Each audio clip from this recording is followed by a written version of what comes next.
শীত মৌসুমের শুরুতেই দক্ষিণাঞ্চলে দেখা দিয়েছে নাব্যতা সংকট।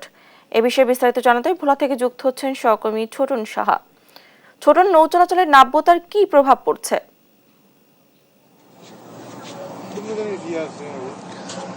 ডানা, যেমনটি বলছিলেন, বর্তমানে এই শুষ্ক মৌসুমে বলা যায় যে দক্ষিণাঞ্চলের নৌপথ কিন্তু অনেকটাই ঝুঁকিপূর্ণ হয়ে উঠেছে। তার অন্যতম কারণ হচ্ছে নাব্যতা সংকট, এবং আমরা দেখেছি যে নৌপথগুলো বিশেষ করে ভোলা বরিশাল, ভোলা লক্ষ্মীপুর এবং ভোলা ঢাকা রুটে প্রায় 228 কিলোমিটার নৌপথ কিন্তু এখন অনেকটাই ঝুঁকিপূর্ণ, এবং এসব পয়েন্টে নৌযানগুলো চলাচল করতে গিয়ে মারাত্মক বিঘ্নের সৃষ্টি হচ্ছে।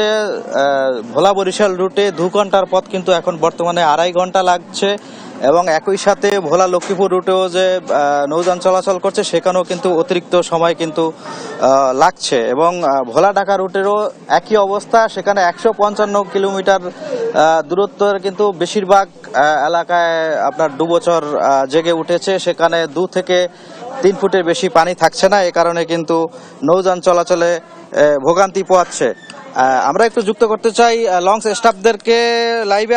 আমরা আপনার কাছে জানতে চাইবো যে নৌপথে আপনাদের যাতায়াত করতে গিয়ে কি ধরনের অসুবিধা হচ্ছে? আমাদের ভোলা বরিশাল নৌ রুটে লঞ্চ চলাচল চালাতে বিশাল বিঘ্ন করছে। ডুবোচর জাগনে পানি কমে যাতে আমাদের লঞ্চ ঘন্টা বাই ঘন্টা বেজে থাকে, এবং যাত্রীদেরও সমস্যা হয়, আমাদেরও সমস্যা হয়। আমার দাবি এটাই সরকারের কাছে, যেন নৌপথের এই রুটগুলা ড্রেজারিং করা হোক।